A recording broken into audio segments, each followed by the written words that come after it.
We didn't kill Haile Selassie. It's not true. I've heard that I myself have killed him personally. I have never killed anyone in my life. I have been in a very battlefield. Have given order, map out the tactic and strategy, but I myself didn't stop anybody. But I have heard that I have killed him and I buried him in my office, which is entirely untrue and very sad story. There's a tomb and that there was a funeral. When you look at those involved in the different political reasons for the funeral, nearly 30, was it 20, 30 years later? I mean, what kind of nonsense is this? Even the bones, the alleged bones, were proven a lie. And this is not even to mention what the scriptures say, what the Metzhaf says, and what the proof and testimony of Abba Kadus is, and those witnesses of Abba Kadus as well. So I think it's important that one, first of all, acknowledge that it is a hoax. The alleged death of Haile Selassie is a hoax. It's a hoax. It was announced in the media, and we all know that the media always tells the truth. I'm being very sarcastic there. Is the so-called death of Haile Selassie a conspiracy? Is it a hoax? Yes. The alleged death of His Majesty, of His Imperial Majesty, Haile Selassie I, conquering line of the tribe of Judah, elect of God, King of Kings of Ethiopia, in so-called August of 1975, is one of the biggest hoaxes or conspiracies of the 20th and still into the 21st century. Yes, it is a hoax, it is a lie. In fact, if you look at the evidence of it, folks will tell you, well, there's a tomb and that there was a funeral. When you look at those involved in the different political reasons for the funeral, nearly 30, was it 20, 30 years later? I mean, what kind of nonsense is this? Even the bones, the alleged bones, were proven a lie. And this is not even to mention what the scriptures say, what the Metzhaf says, and what the proof and testimony of Abba Kadus is, and those witnesses of Abba Kadus as well. So I think it's important that one, first of all, acknowledge that it is a hoax. The alleged death of Haile Selassie is a hoax. It's a hoax. It was announced in the media, and we all know that the media always tells the truth. I'm being very sarcastic there. You understand? I mean, just for that fact alone should tell you, you understand, that you're not being told the entire truth. Now, one will say, well, why would that be important? Some say, well, you're acting like Haile Selassie was not a man. And we never have denied that Haile Selassie is a true and a living man.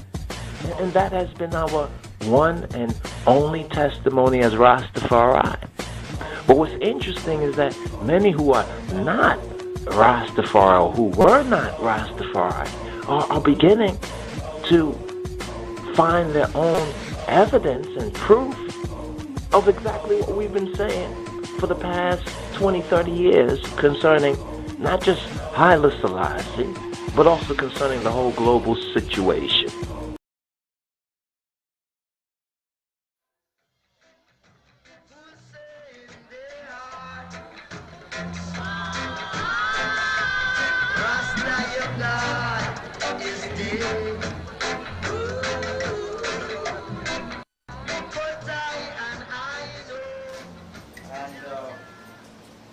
I had the good fortune and good opportunity to meet the great spiritual being called Haile Selassie. He was called the conquering lion of Judah. Conquering lion of Judah. So this was a great opportunity, and I felt very humbled, and I felt very joyous at the same time to have met him. This was in the year 1981. I think I mentioned it in my book. I don't know exactly. Was it 81 or 82? Not 85, 82. And that time I was very young, and he was in it, nearing his 90s.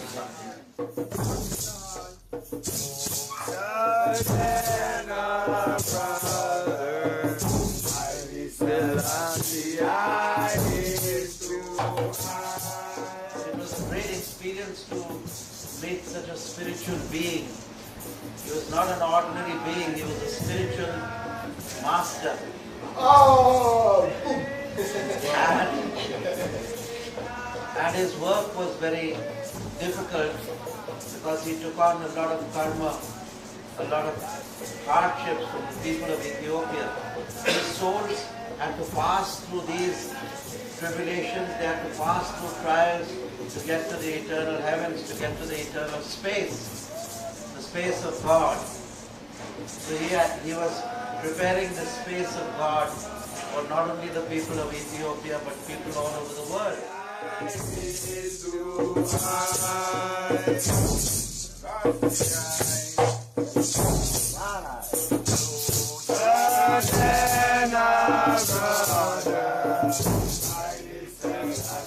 Moses' time, even before the time of Moses, the Ethiopian culture was one of the highly civilized cultures in the world, along with the Indus Valley civilization and the Saraswati civilization of India.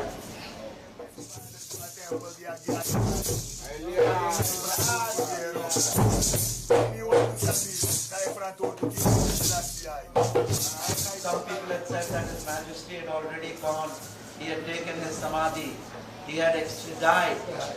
That was the rumors.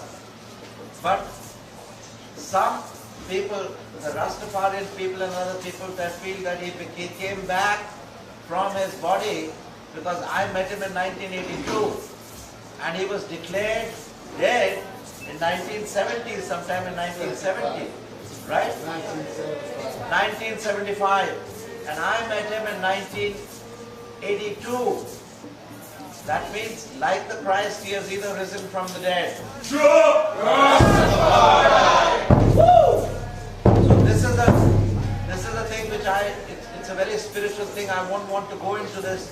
I'm going to leave it to you to contemplate and see what this great master had done. And that he was there and he expressed to have a fire ceremony. So that time he was nearing 100. He was well over 90.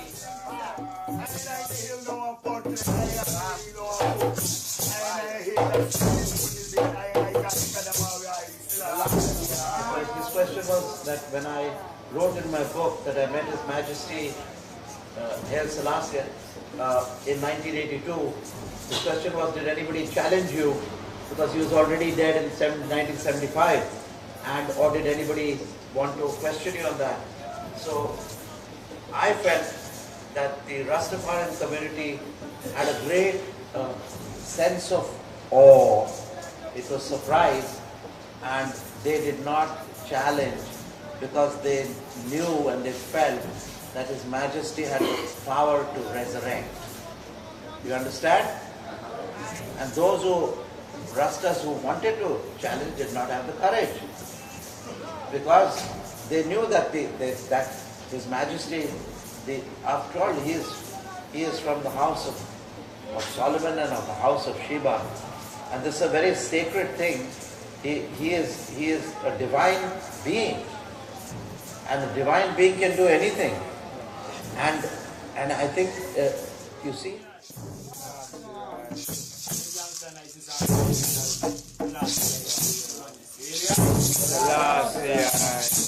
The mind of different people are different. So the mind in Africa is more open. They're not closed, they're not inhibited. They do believe, yes, a spirit can come, an angel can appear, Christ can bless you, Haile Selassie can meet you. As long as you have that hope, he can come and meet you, you can feel his presence. You can feel him talking through me. So once you open up your heart, nothing is impossible.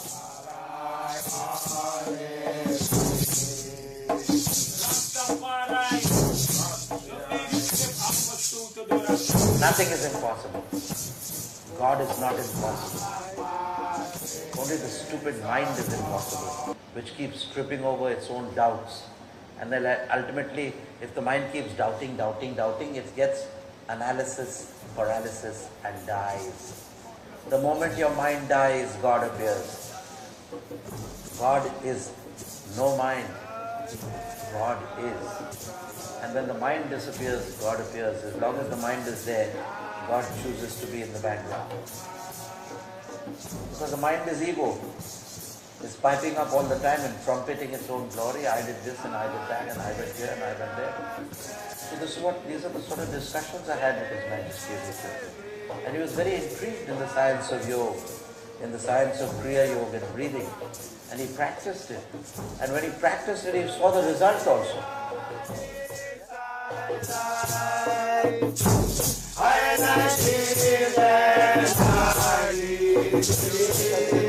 a very, very ancient soul, come from the divine sphere. He is not only born in this life, he is tens of thousands and thousands of years old. That soul is tens of thousands and millions of years old.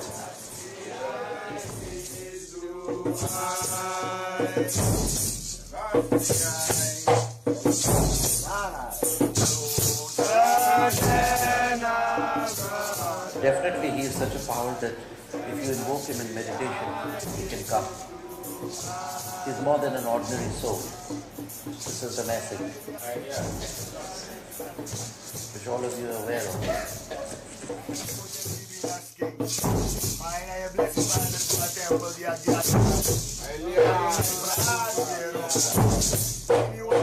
In the League of Nations, he was there, and there's a story about him that one person came and he held a pistol and a revolver. He wanted to shoot him. And His Majesty just turned, he had nothing in his hand, and he just looked at him like this. And that man's hand went down and he dropped the revolver. So that shows the power of the soul. That's a divine soul power. No ordinary person can do that. That is one of the most powerful things. To change within a split second an aggressive person and change him into a docile person and later a friendly person is, I think, a great miracle. And one of the greatest miracles ever performed on a public platform. So I was very impressed with this. And there are many stories of this which are so ancient. But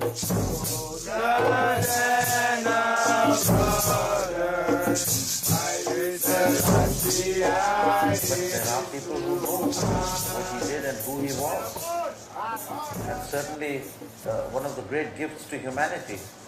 He did his work and went, although it appeared that he left certain places undone or Ethiopia was not properly cared for. But high command, even higher forces than in God's power said that certain people have to go through certain surgery. They have to go through certain suffering so that they will become as stronger souls. In our philosophy, in the religion of truth, as I am an existentialist, I am a realist, and according to reality, you can never die. You are not this house of flesh and bone. You are not this house of flesh and bones, which sleeps, decays, and dies. You are not this house of flesh and bone, which sleeps, decays, and dies. You are immortal consciousness, Lord of the earth and the skies. All of you are this. And the thing with His Majesty, the divine thing, he had realized it, you have not. That's the difference. So if you practice, you will also realize that.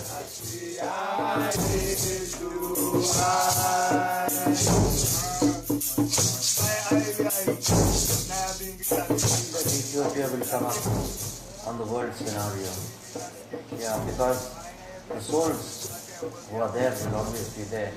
They keep changing, They keep changing their outer coats, their bodies.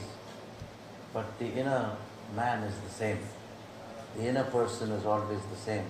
And if you practice spiritual techniques, you can get to spiritual.